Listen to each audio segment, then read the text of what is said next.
Hey, what's up guys, c'est Tony, j'espère que vous avez passé une belle journée. Vous allez probablement être d'accord avec moi lorsque je vous dis que c'est facile souvent de se trouver bloqué, de se trouver embourbé dans une recherche sans fin pour essayer de trouver la solution optimale lorsqu'on veut mettre un changement en place dans notre vie.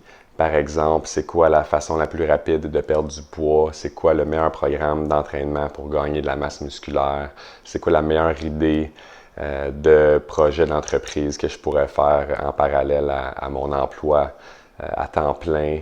Donc, le problème dans ce temps-là, c'est qu'on est tellement focalisé sur essayer de trouver le meilleur plan possible que finalement, on passe jamais à l'action, malheureusement. Et Voltaire a écrit un jour, en citant un sage italien, le meilleur est l'ennemi du bien.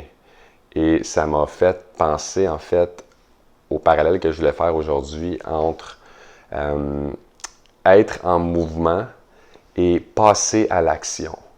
Donc, c'est deux affirmations qui sonnent quand même très similaires, mais elles sont quand même très différentes. Lorsqu'on est en mouvement, on est en train de faire une stratégie, on est en train de réfléchir, on est en train d'apprendre. Et oui, effectivement, c'est important quand même d'être en mouvement, mais malheureusement, ça ne génère pas de résultats concrets. Lorsqu'on est dans l'action, par contre, eh bien, c'est le genre de comportement là, qui vont vraiment nous amener des résultats. Donc, le message que je souhaitais faire ici, c'est vraiment de vous faire prendre conscience que c'est important d'être en mouvement, mais la majorité de votre temps devrait être dans l'action. Donc, il doit y avoir 80% de votre temps qui est dans l'action et 20% qui est dans la planification, dans la stratégie et non pas l'inverse.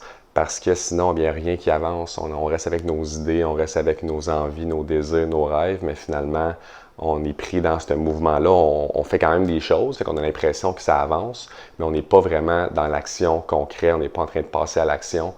Et pour prendre un exemple concret, donc par exemple, disons que je trouve 20, je suis en train de réfléchir à 20 sujets de vlog que je pourrais faire, et bien là, je suis en mouvement.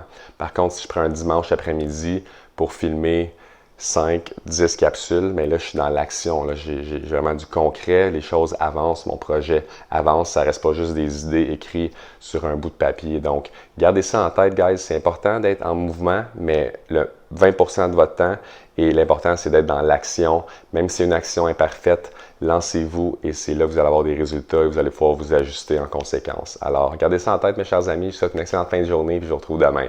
Bye bye.